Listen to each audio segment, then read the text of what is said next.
salanga na kukakateo mabena kubuya Nzambe apambola bino luboko na Nzambe za na bino vraiment parce que tongo za tongo malamu mukolo malamu esiko zali na internet na mukilombe esiko zali Nzambe na biso apambola yo na kati ya Rwanda émission na kombo ya éprouver esprit luboko na Nzambe eza na bino nyonso to sambela pona kopesa lokumu epana nkolo pa lobi nyonso za na pema ekumisa Nzambe to bondeli na kombo na Yesu Masia éternel notre Dieu to pesi merci ozali Nzambe malamu pona nyonso zo konje ko sala lokumu masanzoli ezonge pai na yo na pamboli bande ko anda biso sika oyo sikazali luboko no esimba yeke maloba oyo kumana kati ya musala na yo epesa bomo échanger bomo na ye epesa la vie éternelle na kombo na Yesu Masia amen. Nzambe apambola yo landi émission na biso le lot en terme ya combattre la convoitise bitumba ya mulimu combattre la convoitise depuis la convoitise ezali eloko moko oyo na kati ya Biblia Nzambe azo senga biso to combattre yango Nzambe alingi yango te définition yango elingi lo banini c'est désirer tellement quelque chose que l'on n'a pas on n'a plus content on ne se contente pas de ce qu'on a en Dieu. Alors les contraires à convoitise c'est-à-dire le contentement. Alors, quand on combat la convoitise, c'est-à-dire on veut être adopter 1 Timothée 6, 1 Timothée chapitre 6 verset sur le but contentez-vous les contentements, contentez-vous de ce que vous avez. C'est la véritable foi selon la Bible, c'est contenter de ce qu'on a. Alors, est-ce qu'on a besoin de combattre la convoitise, de désirer tellement que tozo boya ko sepena o Nzambe apesi biso, toza na confiance na o Nzambe apesi biso, to boya ko se contenter na makambo ya mukili za libanda ya Nzambe, toza na satisfait na bolingo ya Nzambe na oyo Nzambe sala pona biso santé Nzambe apesi biso muke Nzambe apesi biso toza na batu moko to se contenta kana yango. Mais la convoitise Nzambe azo pekisa ngo na 10 commandements bakotanga biso na mukanda ya Exode chapitre 20 verset 17 okomona ke ezali kamoko mabe Nzambe azo pekisa ke bana Nzambe baza atena kati ya convoitise soki lelo ozana kati ya convoitise na kulula mabala ya baninga kulula bambongo ya baninga kulula mituka ya baninga Nzambe alobite kozala boite ezali sumuline komona kati ya enfer ko se trouver au perdre vie éternelle à cause de l'Ikambo. Vous connaîtrez la vérité et la vérité vous affranchira. C'est pourquoi Bakotanga la Bisson Mukandea Exode chapitre 20 verset 17 Batangi na kombo na Yesu Masia. Exode chapitre 20 verset 17. Tu ne convoiteras point la maison de ton prochain. Tu ne convoiteras point la femme de ton prochain, ni son serviteur, ni sa servante, ni son bœuf, ni son âne, ni aucune chose qui appartienne à ton prochain. Balobi kolula te mwasi ya muninga, kolula te mobali ya muninga, kolula te musolo ya muninga, kolula te mituka ya muninga, mapango ya batutika kolula yoza motema belo koza locataire, muninga tonganda boye biso motema pasi kutu za kapusa ou détruire kaka tika boye, Nzamba ko sepeta na kolula ya boye Nzamba lingi o sepena iloko baninga, c'est pourquoi ozomona Caïn a problème na ndekuna parce que alulaki kulula comme ça batuna mitema mabe makasi na barankine makasi. Alors Nzamba lobi kolula te eloko baninga, c'est ce qu'on appelle l'amour, parce que quand on aime quelqu'un bako kolula te moi c'est bien kolula biloko na même kolula mbongo na été. Alors la convoitise c'est-à-dire désirer tellement quelque chose qu'on n'est pas content de ce qu'on a en Dieu et tika ko désirer penza ko boya ko zala ko sepena o Nzamba pesio trobi les contraires la convoitise c'est contenter de ce que vous avez. C'est pourquoi dans Mukandea 1 Timothée chapitre 6 à partir verset 5 nous avons la ce que non batu baye bakota ce verset comment batu bazo kanisa ke kozwa mbongo kozala koso mbongo nde bonzambe batu kanisa ke pona kozala mwana nzambe izande kozwa musolo kozwa biloko mukili. Mais Bible zo ba clair non iza bongo te pona kozwa mukili konyima solo ezali nde ko se contenter na muke ozana ngo uzala mbongo te. Mais quand vous vous contentez de ce que vous avez, quand vous êtes content, vous êtes satisfait na oyo nzambe apesio, alors à ce moment-là nzambe akosepela yo. Alors tout tika kozala na souci ya kulula mingi baninga mosusu yango batangi so na mukandea 1 Timothée chapitre 5 chapitre 6 verset 5 à 6 batangi na kombo na Yesu Masia. 1 Timothée chapitre 6 verset 5 à 6. Les vaines discussions d'hommes corrompus d'entendement, privés de la vérité et croyant que la piété est une source de gain. C'est en effet une grande source de gain que la piété avec le contentement.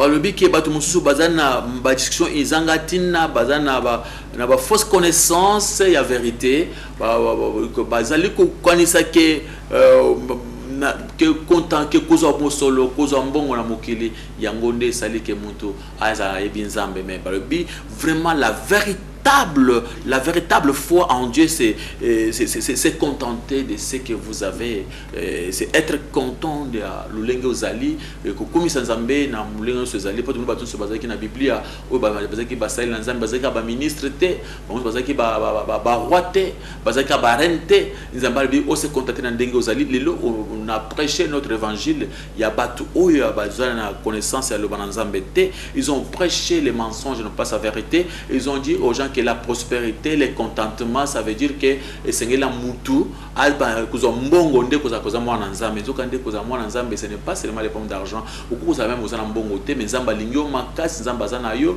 peut-être azo traverser mamo ko nzamba lingyo le sona épreuve, mais maté ya mikolo yo bazo prêcher ba tu convoitise, tala ndengo ozali ozana eloko te, moni faut za pena mbongo ko baninga mususu, on te pousse à la convoitise, o banda kulula baninga mususu, passer à tuno ti wapi ozala bongo, pourtant que ti wapi ndenge ni ozolia bien, ozomela bien même aux zones makasi dans autres si c'est pas makamuzi nzamba zo bongisa siko yo lingo banda ko bunda po o se débattre pour avoir l'argent pourtant que tous à la kimia makamambongo makambo ya bozu nzambe moko a s'occuper na biso nzamba lobi ceux qui motola tant la rapongi nzambe a bongisa makambo kitoko pona bana ye tango bakobima bazwa yango. Alors toujours continuer que ce ba nzambe que soko tangi pe na mukanda Exode chapitre 20 verset 3 Exode que tu n'auras point d'autre dieu que moi. Donc les nzambe mususu le kolaye après le 17 tu ne convoiteras pas kolula nzambe mususu te kozana banzambe mususu te nzambe azalo kwa nzambe bi mutu oyo alingaka biloko mususu aza mutu alingi banzambe mususu même soto ila mbongo zana influence moko makasi na vie ya bato mbongo zana influence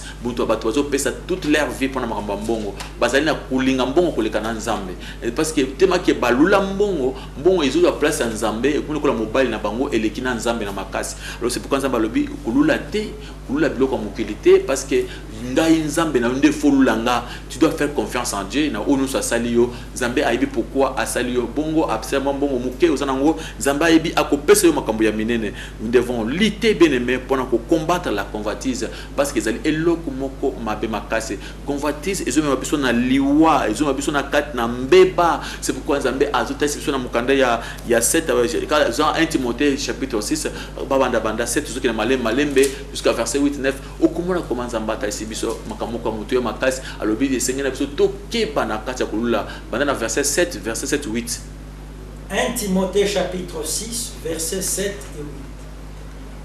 Car nous n'avons rien apporté dans ce monde et il est évident que nous n'en pouvons rien emporter.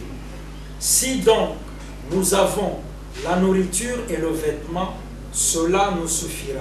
Au compagnie de nous n'avons rien emporté. Nous n'avons pas yaki na ilambani ni na nzoto tango babota kiyo yaki maboko pamba tozo maboko pamba ndeko mwasi ndeko mobali zala kimia nzamba lingio pesa confiance et pas nzambe kisa motema na yo tio ozola la pongi te ulaka mwasi muninga ulala pongi te ulaka mobali muninga ulala ka pongi te ulaka ndako ndako muninga ulala ka pongi te ulaka mutu ka muninga zala kimia c'est comme c'est pena oyo zali ce qui muninga pambola meza tournaye zala nzamba ko pambola yo nzamba lingi o se contenter na oyo ko yo zali nango nzamba bi oyaki maboko pamba ce qui le ko kolezo monana ile ko kola tanzo zo monana zala na esengo pona nzambe nzamba limbi abi oyo sana pema ekomisa ye yo zo ko komisa nzambe te ka nzambe na nganga pasi mukonini est-ce que yo zana pasi ya makasi so utali bien okuto se kuzana ko ki kuto zana malamu nzamba lingi na muke oya pesio na makasi nzoto zana ngo na nzoto kolongo zana ngo ozala reconnaissant pana ye mais passer on a teo nini albi yo foza millionnaire po ba nzamba lingi yo okuna bato ba komi mal à l'aise bazo se pesu na nzambe te nzamba komi ko la za mauvais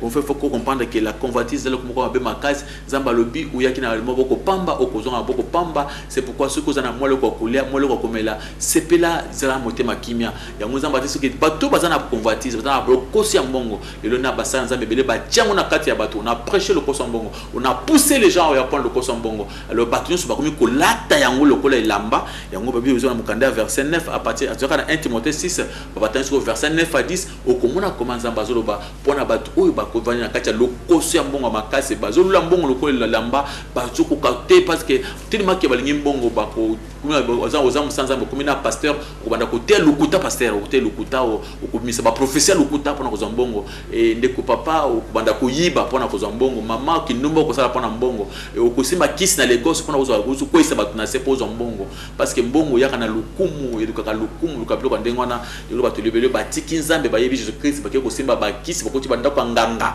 pona kusala ba miracle ya mensonge lokuta pona ke bazwa mbongo bazwa musolo nyonso kozwa musolo okende wapi nzamba le bitango kozonga maboko pamba mutakala mon frère okozonga na eloko te mbongo na ta ozyo ngo suka bakozela na porte okota na ngote alors Seigneur na biso toye ba ke nzambe azali important to se contenter de ce que nous avons en Jésus Christ donc batangi biso na mukande verset na 1 Timothée chapitre 6 babandika à partir verset 9 10 oyoka quand même makamoni nzambe azoroba na biso 1 Timothée chapitre 6 verset 9 et 10.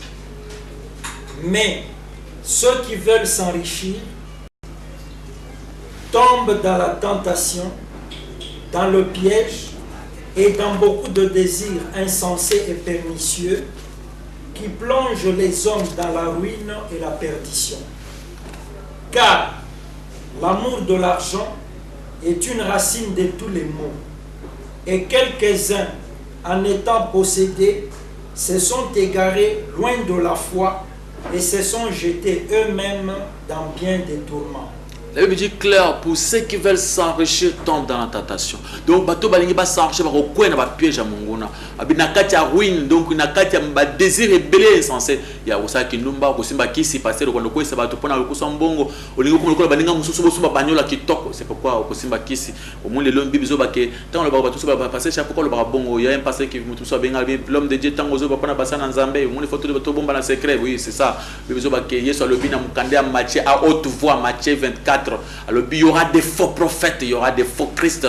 Abina mungongo makasi bato boke ba bofongola miso na ba faux pasteur na ba faux prophète. Ba kosumba kisi ba côté yo convoitise. Ba teo le koso mbongo, tema ke nzoto linga le koso mbongo. Ndeko kuna ozozo ate yaka ozo hawa. Kuna osambele umeli, awe pana biso za ulimbala moko zimbongo zili solo voyage. Kozo te bato le koso biloko mukili, te bato lola biloko mukizamba bato ba se contenter na yoko bazana ngo. Zamba lingi te bato bazo le koso ozo pesa bango wana. Alors moni ki mutazo prêcher biloko le koso alobi et pana biso za ti kota kombala moko zimbongo zimoko zimutuka biloko ndinga bato ba témoigner ba témoignage moko izangatina. Il faut se contenter de ce que vous avez, c'est ça la parole de Dieu. Et on va dire que ceux qui veulent s'enrichir tombent dans la tentation. Et ceux qui nous ont sans zambia munene na pukoso mbongo ko na tentation. Tika ke oza la kandengo oza le wana zambia moko pambulo na ndenge na ye. Ce que nous dépasser baninga masuso. Comme l'homme de Dieu le plus connu à ce moment-là ko na tentation le second ndambo biloko aussi bi ndambo mai ba peso ndambo pochette au salibu ba to ko tu auras de l'argent. Alors mbongo wana oziona ezali mbongo ya ténèbres ya mulili. Il faut faire attention. Convoitise là comme abbé et le bateau mususu pour la convoitise le koso bazana pose soit succès le koso soit succès ba kamola bateau mito ba kosa on en couple na ba non ya za le boko so asimbi boyo ko azolo la lolendo azana posa lolendo pusa mukili la convoitise de la chair babi l'orgueil de la vie bazana ba lolendo ya bomoy ya vie c'est pourquoi la convoitise là comme abbé makas il faut to combattre la convoitise le koso donc kulula biloko baninga mususu to combattre yango. Alors toujours qu'est-ce qu'on a verset 12 verset 11-12 comment ça concerne bato baza basa nzamba solo nzamba zo babino baza basa nzamba solo bokima fouiller la convoitise babi kusakana na kulula te mon frère omuni mutu ka watuza kitoko kota 3 fois te osotali une fois les cas kotala bana kotala te ya kokuma lokoso ya kokuma kulula ya kuina muninga moi c'est bato batala ka 2 fois te yo pasteur yo ozocha oke kopese batem yo moko vraiment à pasteur mu comme ça na maya njili na kuti pasteur moko akena mama bangomi bali na maya njili ayoko kopese batem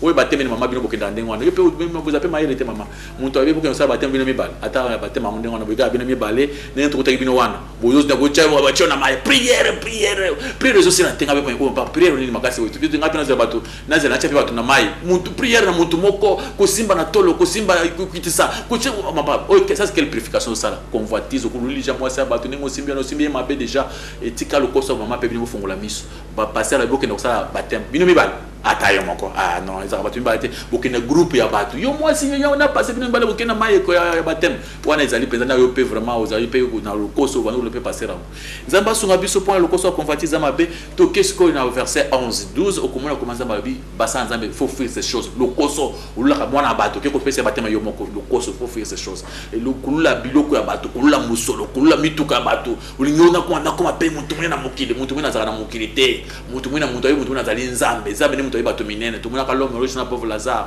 tango bazo kufa l'homme riche akomi mobola azangi na itanga mai pauvre Lazare azaki na mukile na mbongo te puna za muntu munene lo muntu mwene sinze kese muntu munene za yo ko yeba ete alo batanga biso na mukanda ya na 1 Timothée chapitre 6 wana yo mo te tanga mobimba biso tu bandaki dans partir verset 5 soko tumuna verset 11 à 12 okomona mukamuni nzamba zoloba pour na makambo ya convertis 1 Timothée chapitre 6 versets 11 et 12. Pour toi, homme de Dieu, fouille ces choses et recherche la justice, la piété, la foi, la charité, la patience, la douceur.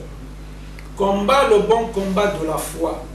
Saisis la vie éternelle à laquelle tu as été appelé et pour laquelle tu as fait une belle confession de foi en présence d'un grand nombre de témoins. Balobi, toi homme de Dieu, fouille ces choses. Kima lo koso musolo, kima lo mbongo izalo komabe. Tika nzamba peso yemoko, yoku uzola ya pungite, mama karemi ya kombe jour sala pona uzaka mbongo, libala kandezo, lo koso karate. Tika biloko zala souci ya nkara ya kuzo mbongo te. Zoa les soucis ya kuzo nzambe, nzamba bibulula mingi ye. Abi fouille ces choses, le koso, kima, le kulula, maman, ozula baninga mingi, vous êtes mal à l'aise. Contentez-vous de ce que vous avez. Ozula baninga, vous êtes mal à l'aise. Il faut fouiller ces choses. Moussa Nzambe, yo, le kola, moni muninga, sumi mutuka, vous êtes mal à l'aise. Vous n'osez pas le kola. Yo, bi côté, ya utina Nzambe, te, tika tam na mutuka na ye, peut-être za butu yo yebite. Yo tika, c'est pela kana oyo zanangwana. Yo, c'est pela oyo zanangwana, yo yebite, tika mutu na vi na ye. So exemple, moussa nkola ko pambo le pe ko pambola yo. Alors le koso babi moussa na kima, et donc qu'est-ce que vous avez prêché l'homme de Dieu? Et tala vous en mbongo te, vous en mbongo te, tim ko nous en mbongo te. C'est-à-dire vous êtes le koso mbongo. Il y a ko ka mbongo. Donc ye vous savez que le kula za mbongo te, c'est-à-dire nzamba lingi ete. Ou bien le kula za mbongo te, koko na muntu kangi mbongo. Soki nzamba linga pambola muntu, koko na kanga mbongo. Mon frère, ou bien muntu la ça y bien nzambe. Soki tu es nzambe, c'est-à-dire muntu za nzambe za na nyonso. Celui qui a Jésus-Christ, il a tout. Ceux qui ont un bon côté, mon collègue, c'est nzamba linga za la bongo mukolowana. Apôtre Paul basomeka batonge babuljingi te mon frère bazaki bana nzambe minene apôtre Pierre babisaki Pierre azaki président de la République babisaki bon azaki na kaka munji mutra assemblée la nzambe atambola pe de fois bakangie bachana prison babimisie normalement le club atonyonso donc bino sko bolimbo komisa ke basa nzambe bazaba bamunde bazali suka non. Alors on est toujours des hommes ancien mukiri tous se contenter na ozanango vous avez bateau humble na kat na kuza humble nzambe akosepela biso. Alors tout ça ko avancer na mukanda ya Jean chapitre 6 verset 35 Yesu a dit que c'est moi qui suis le pain qui vient du ciel. Abi azali lipa abi c'est moi qui suis le pain du ciel. Oyo akuya na panangai. Bien m'attendre ce verset wana na Jean chapitre 6 verset 35 okomona comment nzambe atasa biso que Yesu Masia azali pa uti likolo oyo akokende pa na Yesu Masia akozwa nzala te oyo akondimela Yesu Masia akozwa posa lisusu te. Alors lui celui qui vient à moi akozwa lisusu posa te akozwa nzala te. Alors na makambo to comprendre que Yesu Masia azali lipa oyo la posa na biso etango yo zana posa ka libanda lipa ya vrai za Yesu Masia yo zo le sunini ngana kusana lula Yesu Masia ya kati Yesu Masia na zana nyonso naza tranquille pour naza Jésus Christ batangi na kombo na Yesu Masia. Jean chapitre 6 verset 35. Jésus leur dit: je suis le pain de vie. Celui qui vient à moi n'aura jamais faim, et celui qui croit en moi n'aura jamais soif. De comprendre que croire en Jésus-Christ, ça s'est trouvé que vous satisfaction, que vous satisfait dans quatre naïe, que vous dit mais Jésus Masia, que ne pas Jésus Masia, c'est-à-dire que vous l'anzala mukili. Le temps où vous êtes satisfait dans quatre Jésus-Christ, alors c'est fini déjà à l'aise, à tonda. Ali kitoko apemi Celui qui vient en Jésus-Christ à celui qui croit en Jésus-Christ a posate a satisfaire makambo nyonso ata azana nzala lelo ingelo bateke mbala moko comme millionnaire te, c'est-à-dire mutu wana akuzana via malam. Et apôtre Paul a expliqué sur makambo malam parce que les fois que comment bato bakay pa na Yesu baza satisfait déjà, oui baza satisfait na lulenge nini na lulenge ya se contenter.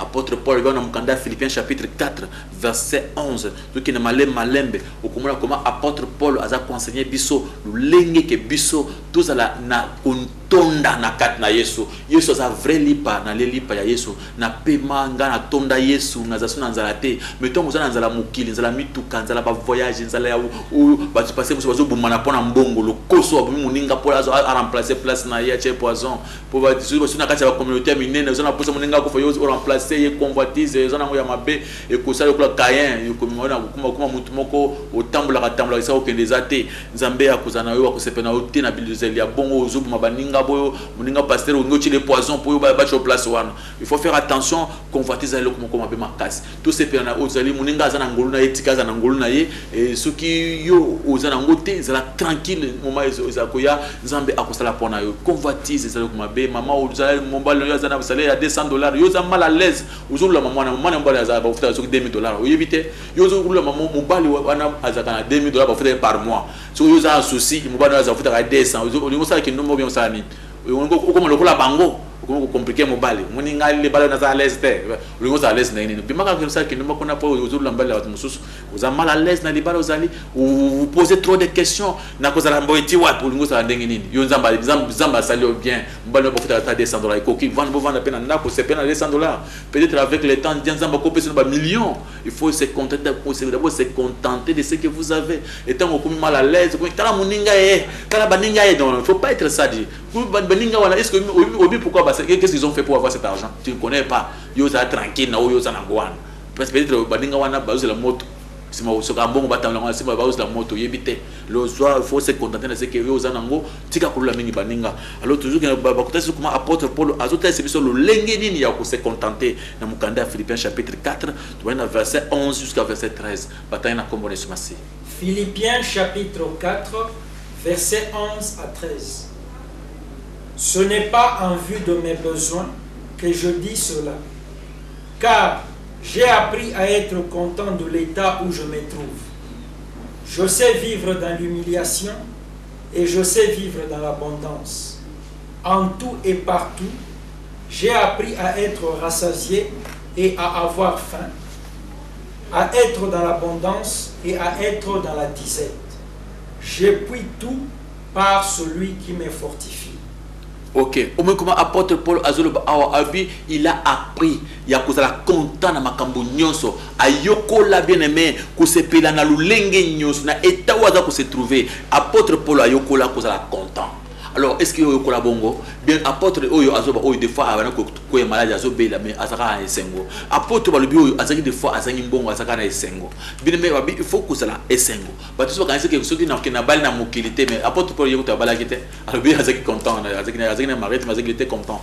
Alors bien mais il faut apprendre à être content na ba étant où se trouver ils ana kati nzala ils ana kati ya passe ils ana kati ya malade ko sepela kana nzambe. Dieu a toujours été bon nzambe bien na ba circonstances nyonso tokomisa ye ça dit tout ça content na nzambe na ba circonstances nyonso nzambe le but to yokola kozala na esengo ata na lokosa ba na yo ata bale muke bazaka na esengo bazaka calme. Donc il faut yo musa na nzambe ce n'est pas aux pasteur comme parce que yo zalo n'est pas bandimi comme kovanda kuna kozela biloko na bango te. Il faut être calme nzamba zomona pas sur traverser il y aura un jour nzamba akopambola yo. Il faut apprendre à se contenter, il faut apprendre à j'ai appris à être content na état on a se trouver na se trouver na état nyos na zali na za content na za piéton na se contenter na nikolo pourquoi na za piéton ils a problème des affaires du monde te na za premier piéton na mokilité ba piéton ba za bien na mokili ba tambola na bango pe makolo ba za na mitukate ce n'est pas un problème et on peut ba tumingi moni le ba za ba milliardaire ba za ki ba piéton lelo ba za ba piéton kala.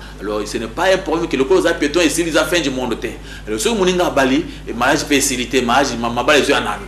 Donc si mon a tenu building déjà problème té à ce c'est pas niveau building té au contraire tant que avancer le bossa ba niveau niveau za lelo lo tika kuzala souci mingi il faut comprendre kuzala content na état où se trouver apôtre Paul atali siango zumuni Yesu nzamba tesu na mukanda Ecclésiaste chapitre 5 verset 9 à 10 ba bike mbongo muntu atonda ka mbongo te mbongo ata combien bien aimé nzamba ke mbongo alobi totonda ka mbongo te batangi biso na mukanda Ecclésiaste chapitre 5 verset 9 à 10 batangi na kombo de Yesu Masia.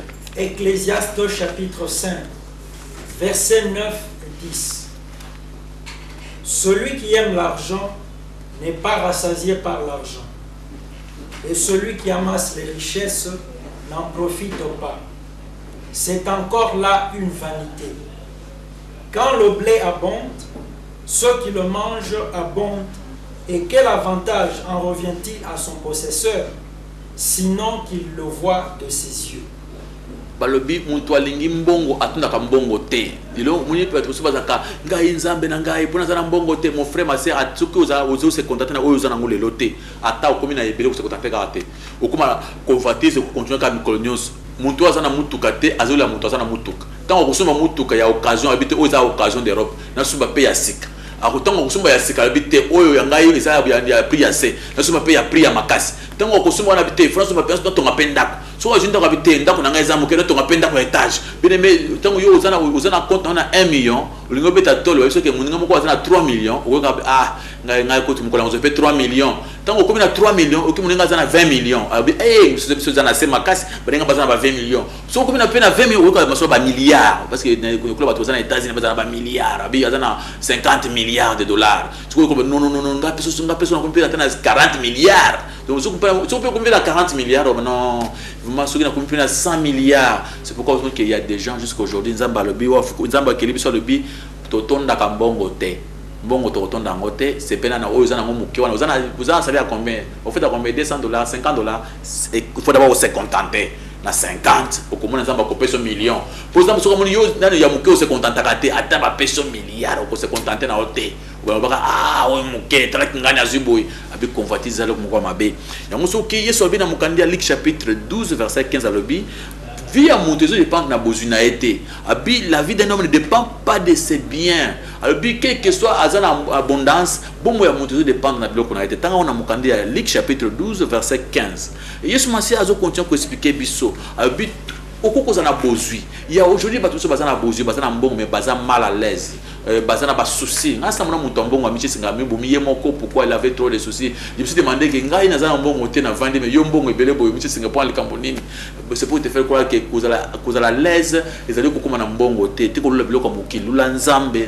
peso kimia avant de ça c'est ça lui chercher vraiment le royaume des cieux biloko musuna ko pesa bino eza Matthieu chapitre 6 verset 33 oui chercher vraiment le royaume des cieux bolukana ngai nzambe bolunga ndengai tant bozo ko biloko mokili ata bozo wapi za biloko moko ezanga tina alors tout le monde awa la vie de l'homme ne dépend pas de ses biens ata en abondance c'est-à-dire au cause de millions au kufi pour la malaria au cause de milliards velo tout au kufi au cause de la ndenge ce cause la mais ngungi abomio il faut comprendre que non ce n'est pas l'argent où qu'on sauve yo c'est Dieu qui nous protège si nous vivons jusqu'aujourd'hui c'est grâce à Dieu il est sur le texte nous candidat Marc chapitre 4 à partir du verset 1 jusqu'à verset 20 yo kotanga na ndako mais ba kotanga biso na verset 18 19 au mona ke lu posa mbongo bulingo ya mbongo ezali ko étouffer parole de Dieu na kati ya bato ebele le bato bazo ki ne sameka pona mabala pona ba voyage pona mbongo lu koso mbongo makasi e bazo ko samba nzambe na ndenga bosolote bakokota partout ko mela kolia bilialia bakozo bateme ya ndenge na ndenge mkoso vendre kwa bateme ko plonga tesa nzambe ke bato bazo ba bateme ya bondoki sans le savoir alors batangi biso na mukandi ya Marc chapitre 4 verset 18 à verset 19. Marc chapitre 4 verset 18 et 19. D'autres reçoivent la semence parmi les épines. Ce sont ceux qui entendent la parole, mais en qui les soucis du siècle, la séduction des richesses et l'invasion des autres convoitises étouffent la parole et la rendent infructueuse. tu comprends pas que tu as la parole de Dieu, mais tu as un souci à mokili, ba voyage, ma bala. Oui, ba benga, il y a cosa ma bala, wana biloko ma beba zo benga bino, faut que Jésus Christ. Il faut chercher Jésus, il faut pas chercher le mariage. Le mariage c'est un cadeau que Dieu donne à tout le monde. Donc il faut pas aller, c'est pourquoi OK trop yo tamboli mes people, beaucoup côté, zo côté peut ça faire les balater, faut aller bien aux gens les battre aux ça kindumba. Tout ça parce que aux local poso ya mabe makasi. Na mukanda ya 1 Timothée chapitre 6 verset 9 le dit, l'amour de l'argent c'est les racines de tout le monde. Alors quelques-uns balunga baltika baluka kambongo basi tu viens na kati ya makambo mabe na kati ya makambo makasi. Et tout qui na un Hébreux chapitre 13 verset 5 et le dit bien que votre conduite ne soit pas conduite par l'amour de l'argent.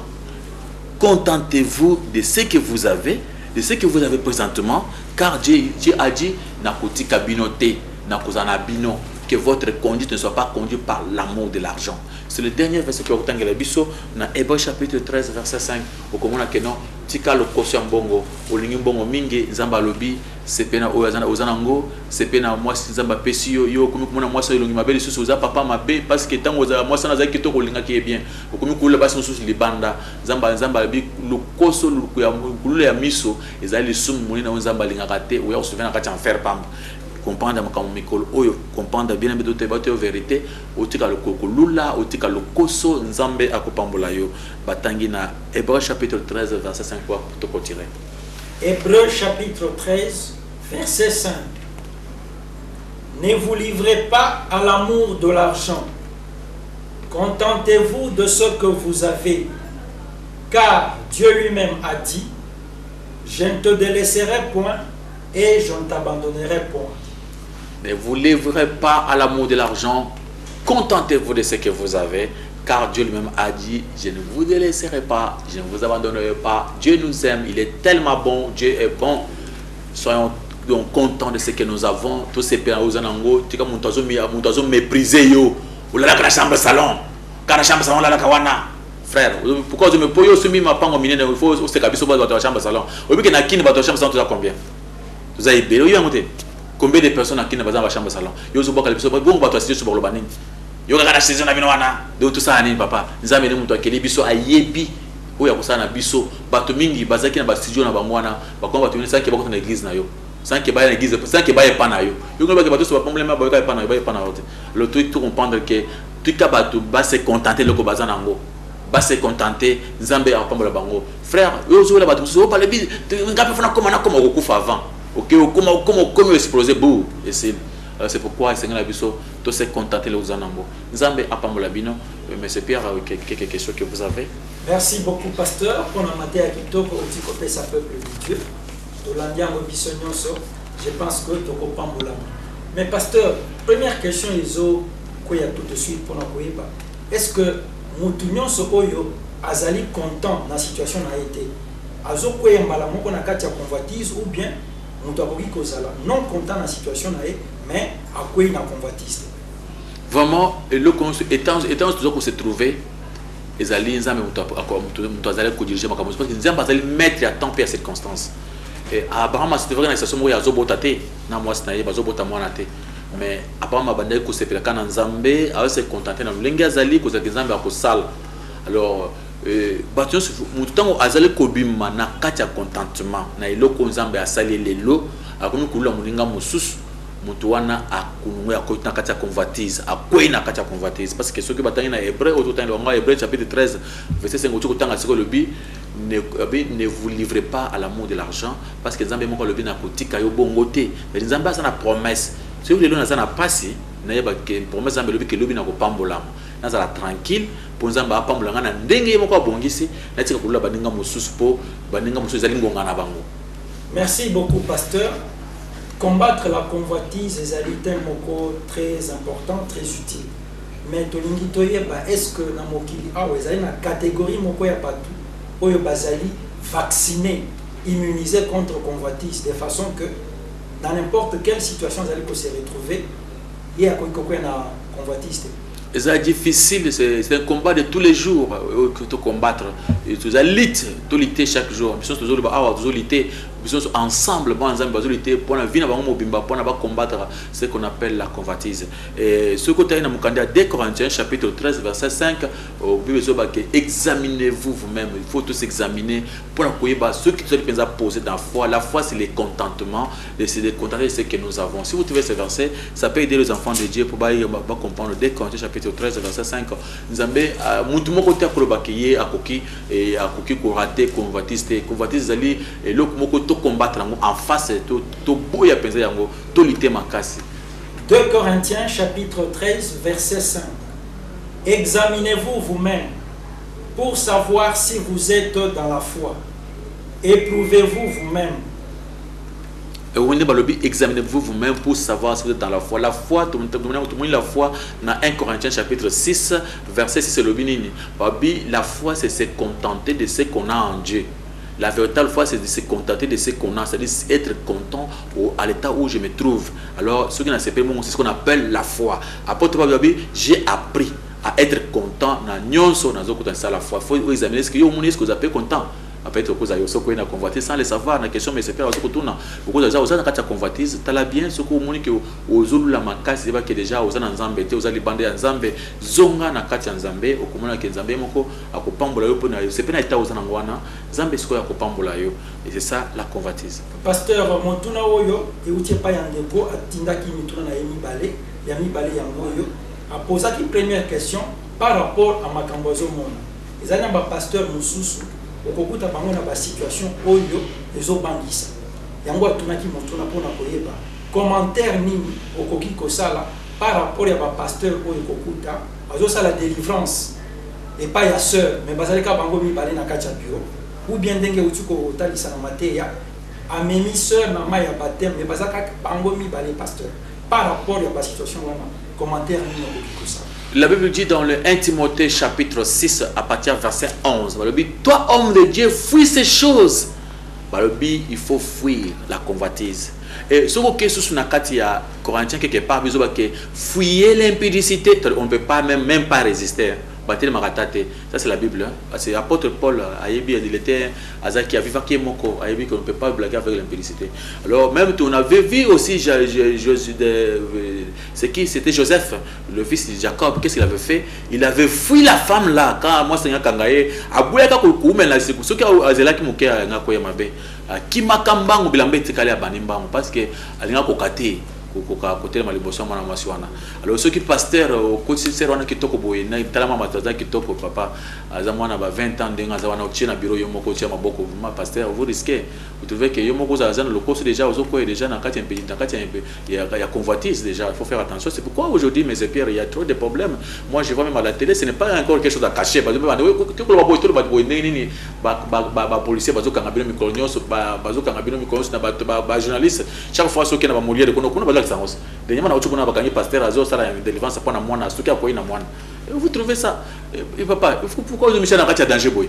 Pourquoi délivrance il faut que bien abattre vous avez belé vous savez répondre à mon Dieu mon corps na moi vous trouvez maintenant c'est la convoitise ça il faut que vous la protéger au même moi ça battre na mai ata moko papa ils na mai hein muto koti na mai blamba tandenge blamba ça so muto koti na mai maman on a la tile puta na ye akoti na mai bru yo passer au chema boko mais okuya mabe d'abord tango akozala exposer le bosso na yo tango akoti na mai wana okumona blamba kangi na mabe de okuya pasteur donc mona mabuko isoki na tina mabe na zo sambela tabalo biki yo zali nini babi tala soki courant ya solo écoutant na naître il faut que ceux qui ont besoin d'être parce que courant érection c'est-à-dire ça on est traité donc ceux qui pasteur il y a c'est pas na mabele ti azoka le côté ça ça na mutu te mais ceux qui ça mutu pensa normal asimbika il faut avoir quelque chose alors c'est pourquoi il va fouiller abinza ba fouiller ba bina Timothée ko to avec na makasa Timothée kimambango côté le matin papa et Seigneur ba sanza ba keba na convoitise pasteur to ozana raison na point wana mais mateya ebimaki liboso pe tambola kimika ba kinchasa que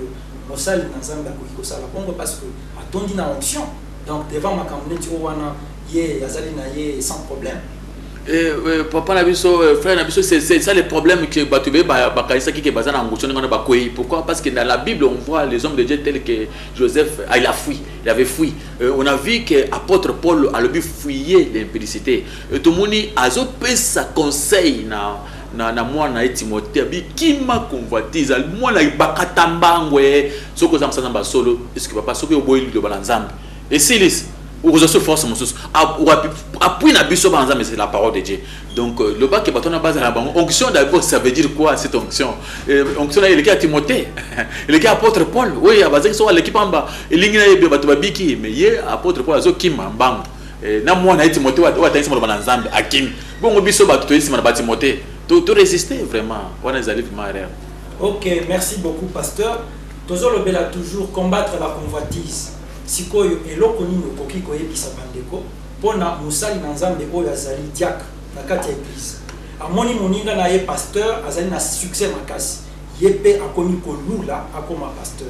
Est-ce que wana pe ezali convoitise ya mabe to oyo wana ekoki kolika? Eza convoitise ya mabe makasi, c'est comme ça moni tango kolula luliti lobi akeko bande ya ye musala pour qu'on m'appelle lokola ye akoma pe na mbongo lokola ye mo église panzani peut-être tango bazaki c'est comme ko musala sa malamu ezali lokoso kolula zala tranquille zala posé ba tout kolula baningate yo pe ko zape na somo na pe bato musu baza ba diacre baza na mbongo ebele koleka ba pasteur et ça la makanango alors tout tika kolula baninga to la calme zala posé nzambe akozanga te ko pamola biso.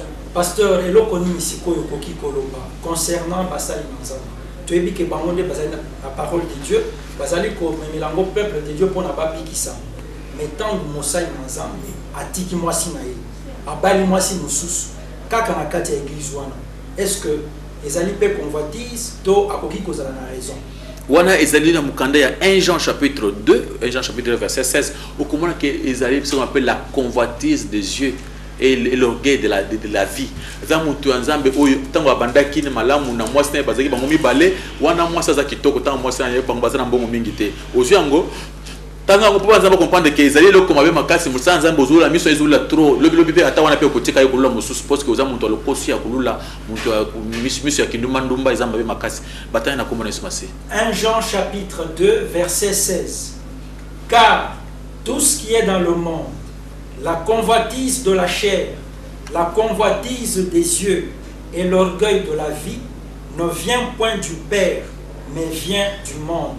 Le bignon, c'est la convoitise de la chair, convoitise des yeux, l'orgueil de la vie. Moi, c'est au niveau assez. On a poussé par les démons. Ça ne vient pas de Dieu, c'est un démon qui fait ça. L'homme de Dieu est déjà possédé, il faut faire attention. Comme moyen aux délivrances, Zamba Sunga, sinon, tu es au commun, au tiki pe wana, pour l'homme sous. Atawana pe, wala anda koyemoko. Nabutu quelque part. C'est-à-dire ils allaient le koso mabe et se manifester déjà. Alors il faut faire attention. C'est ce qui prouve que l'esprit mabe est kotimutu. Nzambe akosonga batana baza boy balbunda bazongi la surtout basi na bango ya bomwana wana. Parce que la Bible ils ont recommandé na Malachie abi zongela mwasi na ya bomwana sinon tu auras la malédiction. OK, nous avançons. Pasteur Richard, en tout cas mater oyo et la musi batu ebele moi kobanga ekoti. Sikoyo meka kosonga biso, meka kosonga peuple de Dieu. Quels sont les domaines de la vie où il y a convoitise et ça se manifester? Vraiment, na base que bien que ngongezo kende banza ba comprendre que na ba domaine nyonso ya vie. Ata ozana bureau sana baninga, muninga zo sa ko excellent na maele ko ilula ye keba na convoitise kulula muninga te na kati partout na muninga alati kitoko kulula ye kilamba muninga biloko nyonso en général parce que surtout dans Exode chapitre 20 il dit le bi moi c'est abatu ndako ya abatu donc tout ce qui est à autrui donc na ba domaine nyonso aux amona musala place wana sepela kana nengo zali wana nzamba ko pam lobi ko pe ko pe na compagnie na yo mais soki bane kulula ya muninga na patron na zulula ye makasi nzamba lingite na domaine nyonso surtout na bana baninga ya basi bana baninga mibali surtout na basi ya baninga nzamba lingite likambo oyo ma likambo oyo peza nzamba lingite est-ce que ça question monsieur monsieur Pierre OK nzambe apambola yo bien aimé kulula ezali loko ya mabe makasi la convoitise nzamba lingi miso na biso et lula nzambe tout ekalelo surtout ba musu bazala kulula mingi okomona muntu moi ça na ba fiancé ce combien azaki na oyo te moi ça ndako alibala azula moi mbali ya batu musu aleka nazo kokate mbali ya batu na okomi so kangi miso ozolo tambala olota ka ndenge nini ndo to ansa di makansi yo chaki pona ye moi so kangi miso nzolo tambala wana yo zolo ndenge nini okoza yo zo kanisa ye mabe okanisa koti yo le tango alors c'est tout que bana ba convoitise le kulula vraiment ezalo kumabe na se contenter ko nazanango pour nzambe wa kelingai aibi pourquoi nazale loboyi nzambe aibi vinanga lobi découvrement nzamba pambola uzandi biso uzana